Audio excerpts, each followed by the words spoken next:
Los amigos, continuamos aquí Mi bumper. en la... Ya pasó. Pero ya. eso- En el rumbo de la tarde tenemos a Israel Abreu. Es otro. Sí, Entre la sí. pausa cambia. Sí, otro. Definitivamente. Ah, Yo te bien- felicito por bien- esa capacidad bien- histriónica. que tú Bienvenido, Israel. Que yo no creo te, que no te quedas corto 2 vinos después. Pero él tiene mucha capacidad electrónica, pero no se desdobla. tienes. Ah, muy bien, eso hay que establecerlo. Gracias, don Miguel. Muy bien. Y es astemio. Entonces, No, pero entonces es imperdonable. bien, ¿Tú sabes el cuento aquel de que el que no bebe se lo beben? No, ¿cómo es? No, eso lo oí de Rudy González. Ah, pues a mí me beben entonces. bien, señor, en el día de hoy tenemos reforma fiscal. Definitivamente. ¿Habemos reforma? Habemos reforma fiscal en todos los escenarios. Yo voy a hablar un minuto del tema de los Pero combustibles. ¿cómo reforma social? Porque Reforma es fiscal. ¿Cómo? Porque En cualquiera de los escenarios, según la revisión que ya empezó a hacer el Fondo Monetario Internacional y el Banco Central al respecto de la economía dominicana. Pero primero decir que todos los combustibles subieron, salvo el gas natural y el gas licuado de petróleo. Eso es importante ¿qué es el que la gente lo sepa.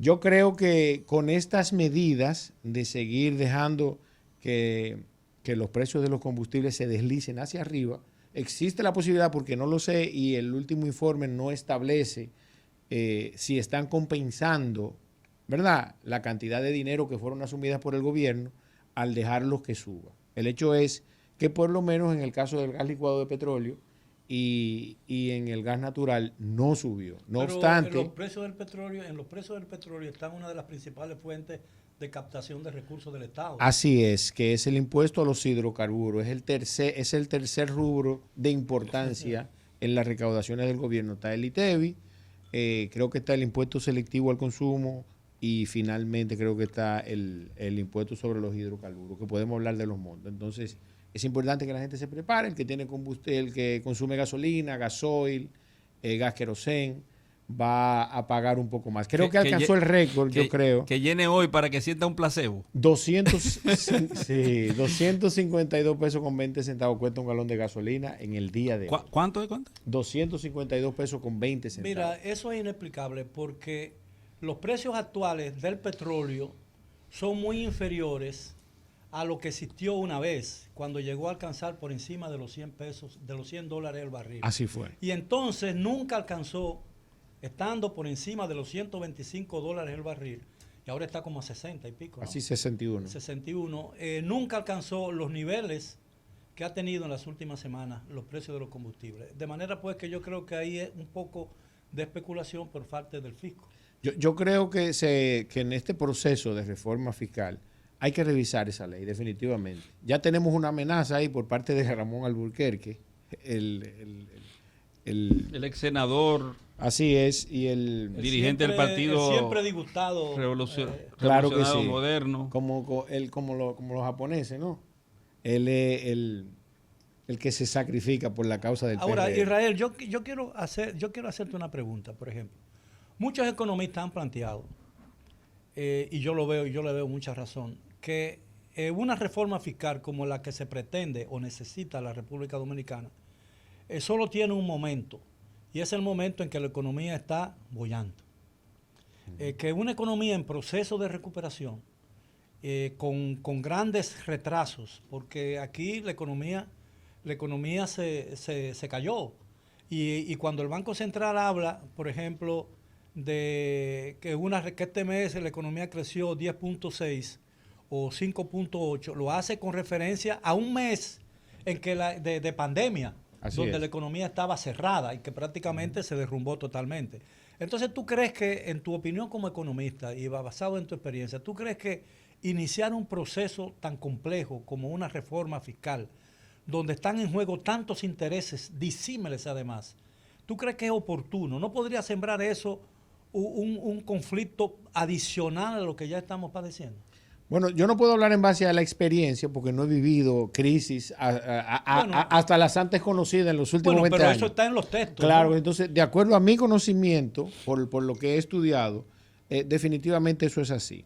Cuando cualquier país o el mundo en sentido general vive una crisis, la tendencia es a dejar que la economía se reponga en función, básicamente, a la gran inversión pública y a la apertura, a crearle facilidades a los entes económicos para que puedan volver a reactivarse. Entonces, una vez la economía reactivada, entonces se crean los mecanismos para que en función de que se haya reactivado la economía, entonces recaudar y entonces redistribuir la riqueza. Fíjate, eso es lo que históricamente se ha hecho siempre. Pero mira, en teoría. No, en la práctica. Ahora vamos a ver si aquí seremos capaces de permitir que la economía se expanda para posteriormente crear los controles, aumentar las recaudaciones y redistribuir. ¿Qué es expandir? Sí, no, pero fíjate, el problema es que aquí vemos la crisis económica, la tratamos sobre el caso, el planteamiento que se ha hecho aquí, bueno, que hay que reducir el gasto superfluo, hay que eliminar... el gasto tributario. No, sí, bueno. Ya el fondo lo dijo. Sí, pero hay mucho tiene que ver con el ITEVI. Por ejemplo, ¿qué dijo el fondo? Que va en lo que usted está diciendo, casualmente. Pero el ITEVI el fondo ha hablado de bajar las tasas. Y aumentar la base. Aumentar la base, expandir el ITEVI, pero bajar la tasa. Pero los 3 puntos básicos que incluyen eso. Número 1, y el más importante, entiendo yo, hay que revisar el gasto tributario. El gasto tributario son todas esas exenciones que existen para que el público entienda. Segundo, hay que revisar íntegramente en qué el Estado Dominicano invierte sus recursos y optimizarlos. Y entonces, finalmente, una reforma de carácter tributario. Fíjate, pero lo que dicen muchos economistas y lo que yo aprendí en la universidad es que más que el gasto superfluo, aquí en la economía dominicana, yo creo que los puntos focales que hay que tratar el problema real de la economía aquí es una presión tributaria muy baja, una presión fiscal muy baja, de alrededor del 14%. Pero ahora yo le pregunto a usted, ¿qué usted percibe con eso? Porque eso es lo importante, ¿qué percibimos? Porque está estudiado que quienes pagamos impuestos en República Dominicana estamos pagando los impuestos de nosotros y lo que debería pagar. Claro, pero a eso iba. El problema aquí de la economía dominicana es una presión fiscal baja. Un déficit fiscal alto que aumenta todos los años. Y el problema del endeudamiento. Entonces, yo te voy a decir una cosa. La presión fiscal, en sentido general, es 12.5, 14.5, dicen otros. Y en Centroamérica, y los pares de nosotros son mucho mayor. Pero tu presión no es el 14.5, porque añádele todos los otros tributos indirectos que tú tienes que pagar porque el Estado no te ofrece esos servicios. Cuando tú vienes a ver tu presión tributaria, tu presión fiscal, la tuya y la mía, llega a un 40%. Un 40, un 50% de tus ingresos reales. Porque tú pagas ITEVI de todo lo que tú compras. Tú pagas, si te fumas un cigarrillo, estás pagando impuestos. Si te bebes un trago de ron, estás pagando impuestos. El agua tienes que comprarla. Tienes que generar tu propia electricidad y todo eso.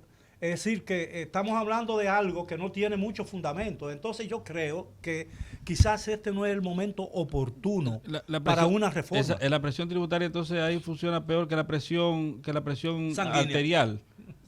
Mira, hay que verse también en el ejemplo de Colombia. Yo creo que mucho de lo que está pasando en Colombia es una falta de ejercicio de sentido común entre los políticos, querer someter una reforma fiscal en un momento precisamente donde la economía ha sufrido, la gente ha perdido empleo, la capacidad de pago, gente que ha perdido familiares, una crisis de salud y encima una reforma fiscal como la de Colombia en un país ya de por sí bastante gravado porque es uno de los países donde hasta los alimentos, muchas de las cosas que se consumen día a día tienen un gravamen, es buscando una explosión social. Pero además yo me pregunto, en esta situación, ¿con qué relato va el gobierno a promover una reforma? Yo creo que eso es lo principal, el relato. El gobierno, yo no estoy en desacuerdo con la reforma. Yo lo que me pregunto si es el momento oportuno y con qué relato ella va a ser introducida. Porque tiene que ser bien explicada. El gobierno va a tener que buscarse muchos voceros autorizados. ¿Tú no crees eso? Así es, definitivamente. Para poder vender eso. Porque el país necesita la reforma. Yo estoy de acuerdo con la reforma. Porque no podemos seguir, porque el sistema tributario dominicano está lleno de iniquidades. La gente no paga por lo que tiene ni por lo que gana. ¿Cómo es posible que en una pequeña empresa y un profesional liberal que está suscrito y que paga sus impuestos, tiene que pagar anticipo, tiene que pagar... Tú sabes que tú pagas más de 90 impuestos al año. ¿Por qué una gente que tiene un vehículo normal y común tiene que pagar exactamente lo mismo que una persona que tiene un Bugatti? Sí, sí, Entonces, claro. grabar a quien puede pagar más y grabar menos al que menos tiene. Por eso es lo que yo hablo de un buen relato. Claro que sí. Miren, yo de manera particular soy de opinión de que en República Dominicana, por los conocimientos que tengo, no se encuentra en una posición de crear una reforma fiscal que dé al traste con la creación, aumento o ampliación de ningún tipo de impuesto. Eso es importante que se sepa. ¿Por qué? Primero, porque estamos en una situación de crisis y República Dominicana lo que debe hacer es promover la apertura para que la gente se sienta con la suficiente seguridad para emprender, para realizar cualquier actividad. Y entonces sobre esa base, una vez la economía repuesta, entonces sí se pueden crear algunos mecanismos relacionados con las recaudaciones del país. No obstante eso, yo creo que esa reforma fiscal pudiera dar al traste, si existe, ¿verdad?, con el mejoramiento de las condiciones en las que operan las personas físicas, los profesionales liberales y las empresas en sentido general. ¿Por qué digo esto?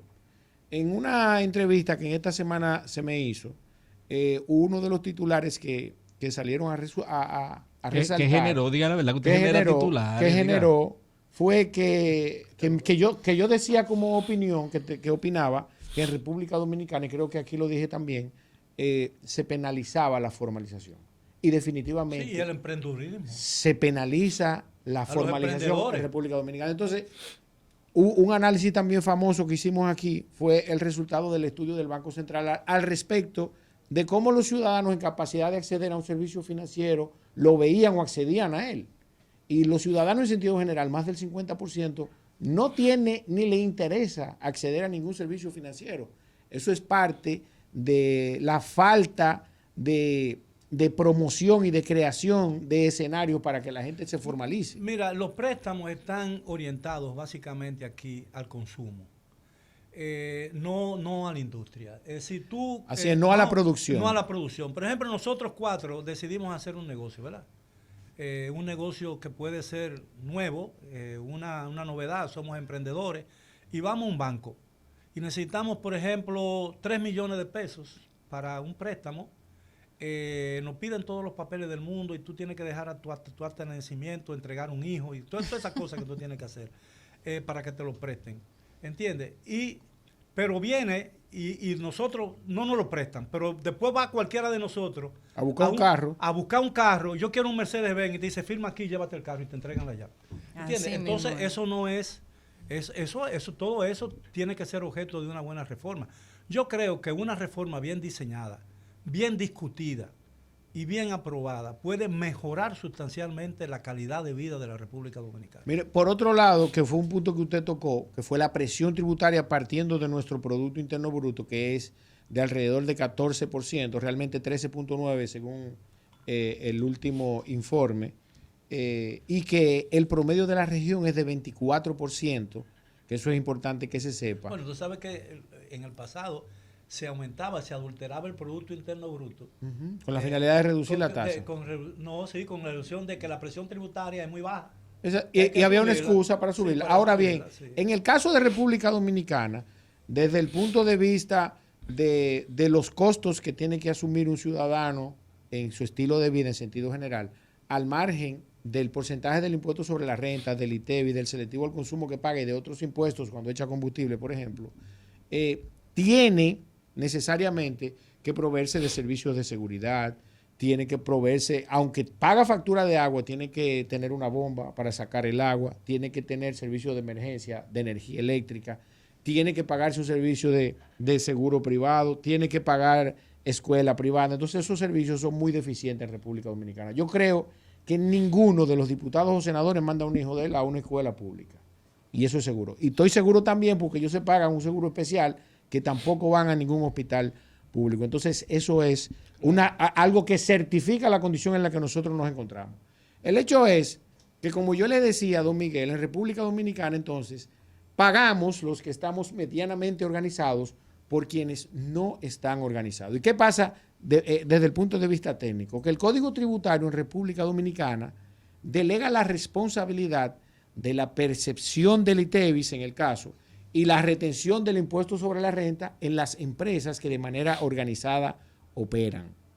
Entonces, en un país donde la tasa del impuesto sobre la renta es un percepción y retención. En el caso del impuesto sobre la renta, un 27%, y una tasa del ITEVIS de un 18%, tasas sumamente altas, se hace muy atractivo, ¿verdad? Además de que se penaliza la formalización, entonces evadir, buscar los mecanismos que sean necesarios al margen de la ley para no pagar ningún tipo de impuestos en República Dominicana. Entonces, por eso esa tasa de presión tributaria es tan baja. Yo creo que si en República... ¿Cuáles serían los efectos de la...? Si nosotros en República Dominicana, Valentín, sí, hiciéramos la modificación necesaria al Código Tributario y a la ley que crea la Dirección General de Impuestos Internos, que creo que es la 226, la ley 226 del año 2005, que fue la que creó la Dirección General de Impuestos Internos, entonces nosotros pudiéramos dar al traste con el fortalecimiento de esa presión tributaria, con el aumento de ella, sin necesariamente crear más impuestos. Históricamente, y eso lo pueden buscar en Google el que quiera, en etapas de crisis, ¿qué es lo que hacen los gobiernos? Promover el consumo, la producción y disminuir las tasas del impuesto para que los ciudadanos inviertan en su país e inclusive aumentar la captación de inversión extranjera, don Miguel. ¿Y cómo podríamos hacer eso? Específicamente, ¿qué punto atacar focalmente en el código actual, en el código tributario? Mira, tenemos un código laboral antiempleo. No. El laboral. Sí, el laboral, sí. Tenemos un código antiempleo. Mira, porque que no motiva al empresario a generar nuevos empleos, sino a disminuir. Mira, cada vez que tú nombras a una persona en tu empresa, tú creas un pasivo laboral que no tiene techo. Y hay empresas aquí que en el momento que dejan de hacer negocios, se quedan con una deuda enorme, una carga pasiva que no tienen cómo que afecta incluso su patrimonio personal. Entonces, por ejemplo, en República Dominicana, todos los ciudadanos estamos obligados a presentar declaración jurada, pero la Dirección General de Impuestos Internos no hace eso. La Dirección General de Impuestos Internos se circunscribe solamente a los cruces de información que se le generan. Ahora, no persigue, por ejemplo, los estilos de vida de muchísima gente que anda en un Mercedes-Benz comiendo en los mejores restaurantes y que nunca han pagado ni un centavo de impuestos sobre la renta. Ni la luz de su casa. ¿Cómo tú proyectas lo que sería, lo que pasaría? Ni la luz de su casa, está buena esa. Lo que pasaría con una reforma en la medida en que se piensa que se haría la reforma? Porque hay muchas posibilidades. Tú dices que hay 3 posibilidades más o menos. Mira, lo que pasa es que hay que distinguir. Reforma fiscal tiene que ver con la revisión de los gastos. Ahora, si se circunscriben a una reforma tributaria que dé al traste con la creación de algún tipo de impuesto, ampliación de la base o aumentar algún tipo de porcentaje, eso en República Dominicana no va a ser viable. Y todo lo contrario, lejos de expandir un poco la economía y crear crecimiento económico y quizá desarrollo económico, no va a ser posible en el corto plazo, porque tú no le puedes exigir a alguien que no tiene con qué pagar, ¿verdad? O con qué consumir, que consuma. Tú tienes que crear los mecanismos para que genere riqueza y pueda consumir. Despídete, Israel. Eso es así. Despídete. No, gracias, mi hermano. Gracias por venir. Los viernes son de Israel. Señores, ahí estuvo venir. ¿Cómo? Este tipo está fuerte. Ahí estuvo el intento de Israel Abreu de convertir en inteligente el Producto Interno Bruto. Ay, Dios mío.